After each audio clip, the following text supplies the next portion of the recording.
នេះគឺជាសកម្មភាពខ្លះនៅក្នុងកម្មវិធីការដំឡើងស្នាដៃថ្មីអំពីរបាំអប្សរាយសោធរបុរៈចក្រភពអង្គរគេមែនតើការរួមនេះគឺខ្ញុំចូលទេតែបើចាស់ស្ដែងរឿងក្បាច់វិញគឺមានតែ 1% ដល់ confident វិញគឺមានដល់ 10%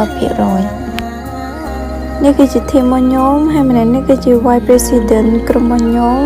ហើយនេះមកទៅផឹកថ្នាំហើយនេះជាសកម្មភាពក្រោយឆានៅពេលយកតែពួកគាត់ថតរូបជុំគ្នាក្រុមខ្ញុំមានឈ្មោះថាក្រុមរាជធានីភ្នំពេញឬហៅខ្លីថាក្រុមទី1ហើយនេះគឺជាមេធីមរបស់ខ្ញុំមិនដែរលយមេខ្ញុំប៉ិនកំ pl ស្ងួតណាហើយខ្ជូតទៀតតើមកបាយហើយយើងក្រេបជាមួយនឹងទឹកក្រូចត្រជាក់10បេះដូងហើយថតរូបបាយចុកចកាខ្ញុំខ្ញុំហើយខ្ញុំឈោចុកជើងក៏ប៉ុន្តែហើយពីក៏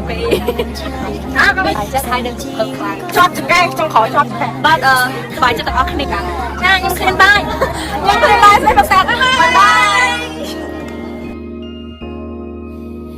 ជាចុងក្រោយគឺមានច្រើនទេសំខាន់យ៉ាងហ្នឹងគឺសប្បាយចិត្តដែលទទួលបានកាដូពីក្រុមអាសាទាំង25ដួងតែកាដូទាំងអស់នោះគឺបានមកពីខាងអ្នកឧបត្ថម្ភហើយខាង CK នេះគឺខាងមកពី Revlon Anyway thank you for supporter for 25ដួង Volunteer